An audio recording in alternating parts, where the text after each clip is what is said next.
Thank you for joining us here on PrayTV. I'm so glad that you're here, and I'm so glad that my wife Charlotte is here. Thank you, Brand. It's pretty euphoric here in Boston. Today, of course, was the big parade for the Boston Red Sox, who won the World Series.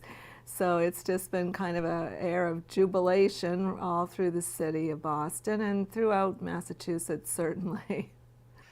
And we want to look at the scripture, and we're going to look at a more somber scripture, actually, a scripture that is really calling out on God. And it's taken from the Passion Translation, and it's Psalm 86, verses 3 and 4. Lord God, hear my constant cry for help. Show me your favor and bring me to your fountain of grace. Restore joy to your loving servant once again, for all I am is yours. Charlotte, maybe you could just share why that's a meaningful scripture. Yes, there's a few things that really come to my heart, Brant, that our help really is from God. We do find ourselves crying out because we need to acknowledge that our help is from God. David wrote in Psalm 121, my help is from the Lord who made heaven and earth. And I think when we recognize that God is the very source of our strength, of our help, then it just follows that we are going to call out to Him. And prayer is a wonderful way of doing it. Not that we just permeate prayers with our own needs, we're not suggesting that, but God really understands our human frailty, and we desperately need His help. So David was unafraid and unashamed to say how much he needed that help. And I also love that part about coming to the fountain of grace. Grace is just an amazing thing. We just cannot fully appreciate or understand God's grace that is there for us. We don't merit it, we don't deserve it, but He showers it upon us, just refreshing like a fountain. And as we acknowledge that all we are, our whole being is God's, He just increases, I think, that measure of grace to us.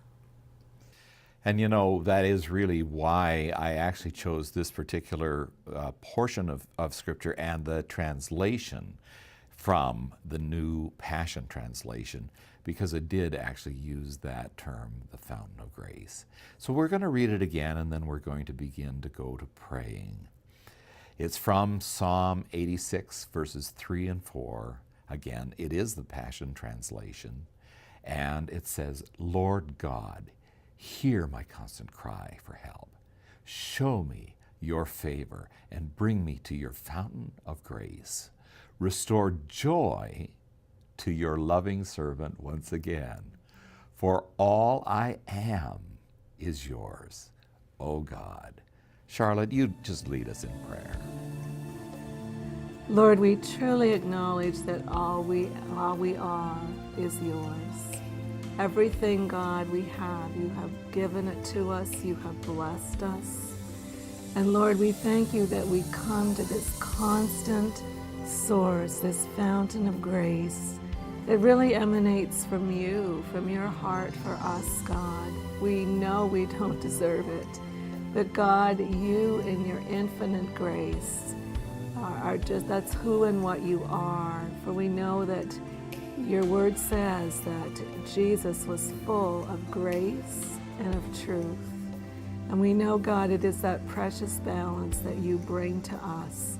And so we just acknowledge today, Lord, our need of you. We thank you, God, that you are our strong tower.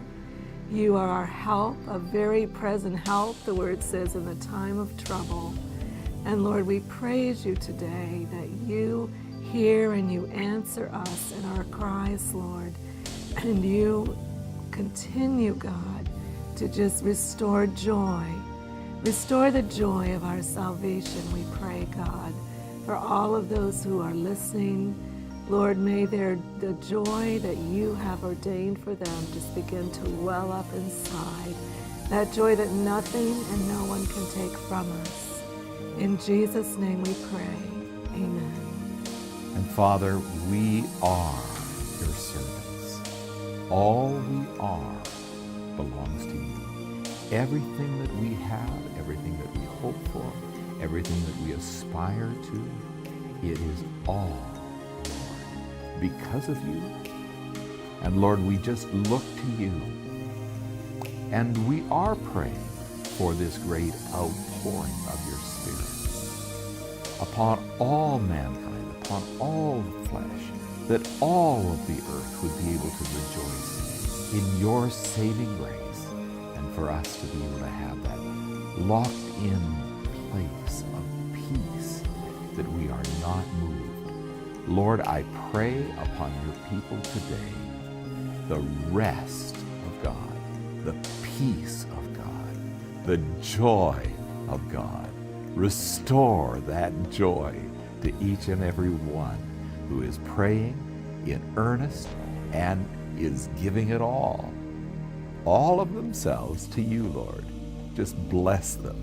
Give them confidence that when we give you everything, you give us in exchange this outpouring of bounty and blessing for our lives as well. So, Father, we thank you, and we pray a charge of anointing to come upon the people of God who are interceding and praying. Pray, people, knowing that ultimately it is God. He is the one who must do the work. But when we pray, we come into agreement with his work. So pray in Jesus' name.